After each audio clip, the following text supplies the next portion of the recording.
Well, with 47 days to go, you are probably checking over your annual fundraising appeal letter, wondering if it's as good as it can be.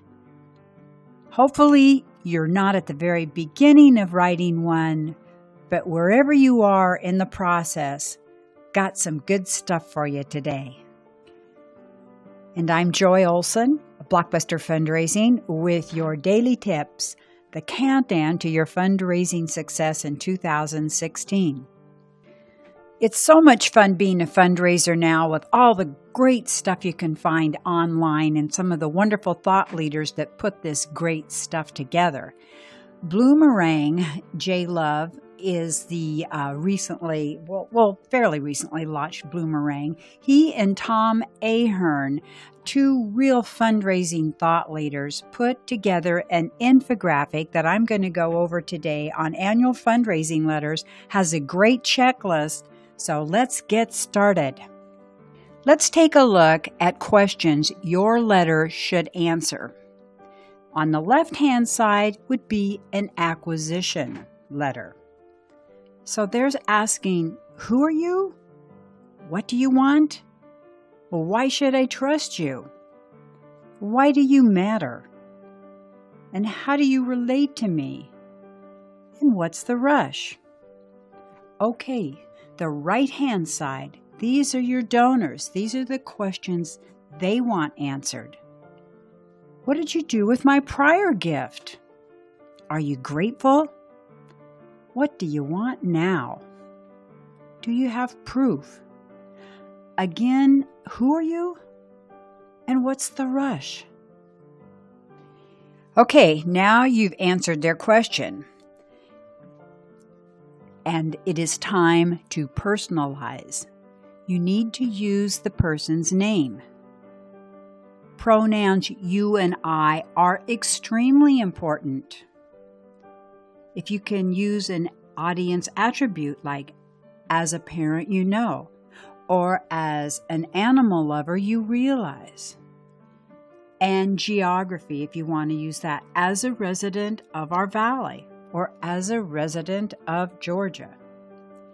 And last but certainly not least, those handwritten touches. For the PS, on the side, just remember to personalize. So important. Tom and Jay point out in this infographic, you have got to ask, ask, ask. And don't wait till the very last paragraph to make your ask. In this letter, this annual appeal letter, as you can see, they've got 4 asks. And as we've learned before in our daily tips, the first ask doesn't even register. It's when you get to the 4th and 5th time that they actually hear you and understand, and you've given it value and they are ready to take action. They say to know your single most important thing. To focus on your most important thing, you're going to tell a story. One person, one sweet pet, one sick child, one character that becomes the center of the request with a poignant image that tells the story in itself.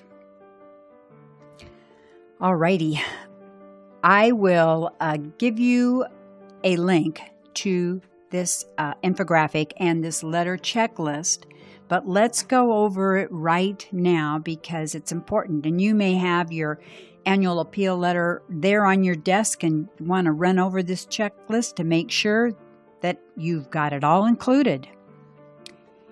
Okay, is your letter a conversation or a brochure? You gotta go for a conversation. Is the opening sentence short? Is it personal? Is it all about them? You. And fourthly, Have I said why I'm here? Why I'm writing you today? Does your letter make a promise to help? Is there a sense of urgency? Are there at least minimum 3 asks? And does it entertain? Have you told your story? Is it a cohesive theme? And so important, is your donor the hero or the shero? Because without them, you can't solve the problem. Let's look at your reply device. You see a quote there from Jerry Hunsinger, who is the Dean of Direct Mail, and says the reply device, the purpose is to provide a practical way for the donor to post the gift, nothing else.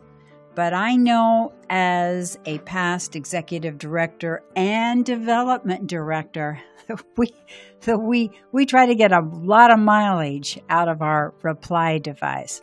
Well, let's take a look at what Tom and Jay suggest. Okay, take a look. On the bottom left is your donor's info. And I would absolutely add to this their email address. Very important. On the right-hand side, ways to pay. Perfect. And then on top, it's cute how they do that. Yes, I'm a true believer. Here's where you can go ahead and get different messages and honor information or in memorial information. So I think it's really a pretty succinct way to get good information from your reply device. Last but certainly not least, have a donor-centric reminder on your reply device. Remind them who you are. It ties in with your letter. For instance, quote, "Our companion's domestic animal sanctuary is solely supported by public contributions. Your involvement is critical to our work of drastically improving the standard of care for homeless pets. Thank you for being a part of this important mission," end quote. Perfect. Well, we'd like to thank Bloomerang, Tom Ahern, Jay Love. This was an infographic they did back in 2013, and I think it's pretty wonderful. So hopefully it will be of assistance to you. Well, we love being of assistance to you in this countdown to 2016 fundraising success. That's why we're here each and every day with a daily tip. We started on September 22nd, and that was when we had 100 days left of fundraising to 2016 finale. Now we only have 47, so we gotta get cracking. I know you are, and we're here to help, to cheer you on. So see you tomorrow with another daily tip to inspire or remind you of a great best practice that you might have put on the back burner for a few moments. Thanks for having been here. Bye-bye.